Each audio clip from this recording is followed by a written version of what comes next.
Hello guys, welcome है आपका LM classes में। मेरा नाम है सौरभ और आज हम करने जा रहे हैं इलेक्ट्रिकल मशीन का लेक्चर नंबर 4।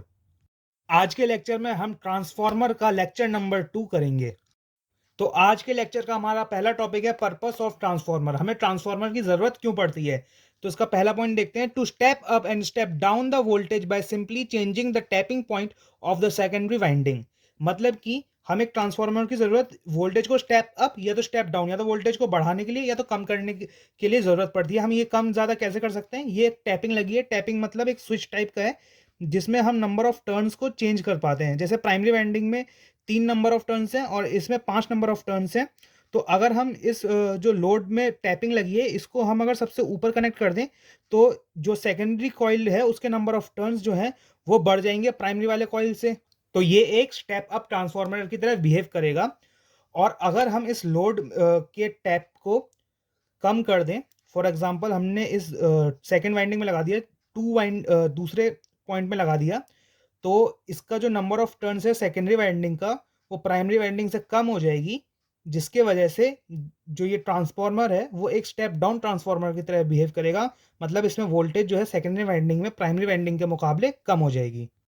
तो आगे देखते हैं। अगला पॉइंट है in control circuit transformer can also be use for impedance matching for maximum power transformer. Transformer का यूज जो है वो इम्पिडेंस मैचिंग के लिए किया जाता है।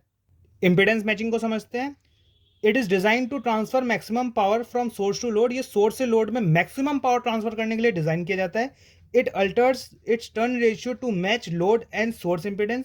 ये अल्टर करता है सोर्स टर्न रेशियो को लोड और सोर्स के। If N1 is number of turns in primary winding and N2 is number of turns in secondary winding, then N primary divided by N secondary is equal to under root Z primary divided by Z secondary. The IMT is used in amplifiers because it matches impedance and generate maximum sound. ये amplifiers में use किया जाता है। Auto transformers are use to make impedance matching transformer. Auto transformer का use किया जाता है impedance matching transformer को बनाने के लिए। अगला पॉइंट देखते हैं। Transformer can also be use for isolating the supply from load circuit by taking N1 is equal to N2। उसका अगला पॉइंट है in power electronics for gate plus triggering और for synchronizing the plus gating signal with the OC power supply. तो ये कुछ purpose हैं transformer के। तो अब हम देखते हैं कंस्ट्रक्शन ऑफ ट्रांसफार्मर। ट्रांसफार्मर का कंस्ट्रक्शन, ये एक 2D सर्किट डायग्राम है एक ट्रांसफार्मर का। इसमें जो ये स्क्वायर जैसा आपको दिख रहा है इसे हम कोर कहते हैं। इन कोर में लेफ्ट साइड की तरफ जो वाइंडिंग होती है उसे हम प्राइमरी वाइंडिंग कहते हैं, और जो राइट साइड की तरफ वाइंडिंग होती है उसे हम सेकेंडरी वाइंडिंग कहते हैं। प्राइमरी वाइंडिंग के जो नंबर ऑफ टर्न्स है उसे हमने N1 से डिनोट किया है, और सेकेंडरी वाइंडिंग के जो नंबर ऑफ टर्न्स है वो हमने N2 से डिनोट किया है।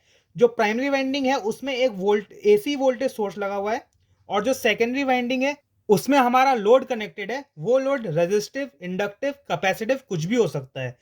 तो ये एक ऊपर का ओवरव्यू है एक ट्रांसफार्मर के कंस्ट्रक्शन का 2D डायग्राम सर्किट से। Now see construction of transformer in detail. अब हम ट्रांसफार्मर के कंस्ट्रक्शन को डिटेल में देखते हैं।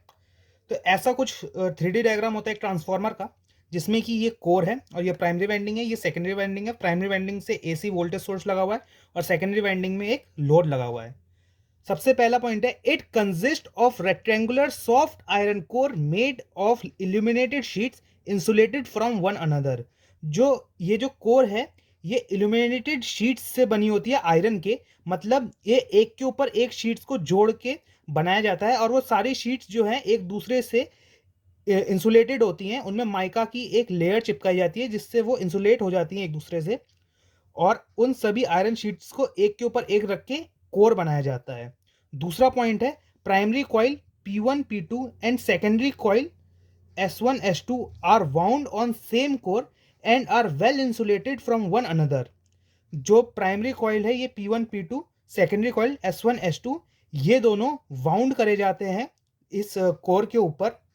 कॉपर और aluminium conductors can be use to make transformer windings. Copper या तो एल्यूमिनियम मटेरियल का यूज किया जाता है इन वाइंडिंग्स को बनाने के लिए। Aluminium is lighter than copper but has 50% less conductivity than copper, so mainly winding are made up of copper. जो एल्यूमिनियम होता है वो हल्का तो होता है कॉपर से, पर उसकी जो कंडक्टिविटी है वो कॉपर से 50% कम होती है।